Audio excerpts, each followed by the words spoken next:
The incident is now over, but the investigation is still active. Many unanswered questions that need to be explored. With that, let's go to Ellen Morrow. She's in Alexandria, Virginia right now. She's close to where the shooting happened earlier today. So, Ellen, one thing we do know, and this is from the U.S. president, is the fact that the shooter is now dead. And as for the identity, the media are reporting his name right now. What more can you tell us about this man?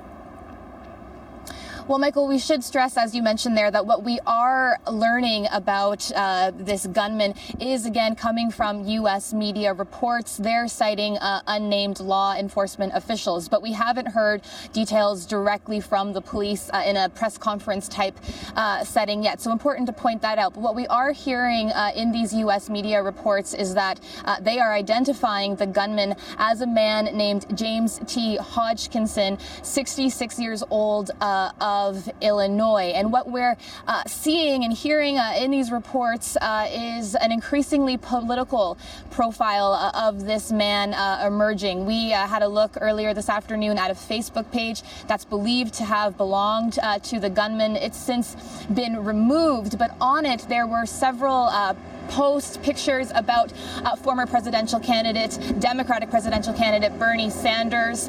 This man believed to be a supporter of Bernie Sanders. Bernie Sanders said today it's believed he volunteered on his campaign. Sanders also denounced what happened here this morning.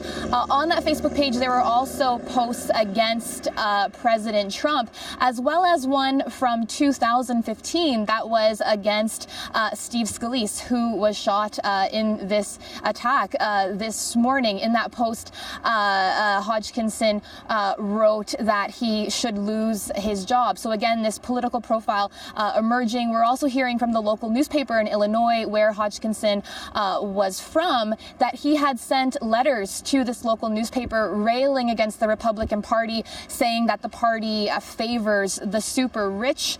We're also hearing from a Republican congressman from Illinois saying that Hodgkinson had contacted his office angry messages about Republican policies, but he said that those messages didn't really cross the line. We've also heard from people in the Alexandria area who said that they had seen Hodgkinson around for at least the past month and a half, that he would hang out at a local YMCA here.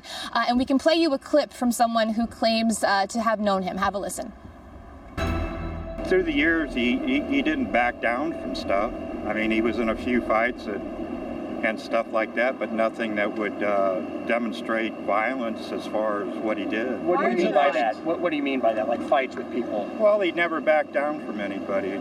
In a bar fight or whatever, he stood his ground. But it was the kind of kid stuff, or was it political? No, it was something that most guys do. So, Michael, again, important to point out that we don't have a lot of information on the gunman from the police themselves, but certainly because there is this increasingly political background about him being reported, that means that this will take on a much more political discourse, and there will be a debate about the political discourse in this country and just how divided certain aspects of this country are in the days ahead. But again, we're waiting for more confirmed details from the police on the gunman. As you say, waiting for more confirmed details, but we should point out that among the police forces responding today was the Capitol Police Force. They, in fact, were there with the congressman at this baseball practice, and many are giving them credit today for avoiding a situation that could have been much worse.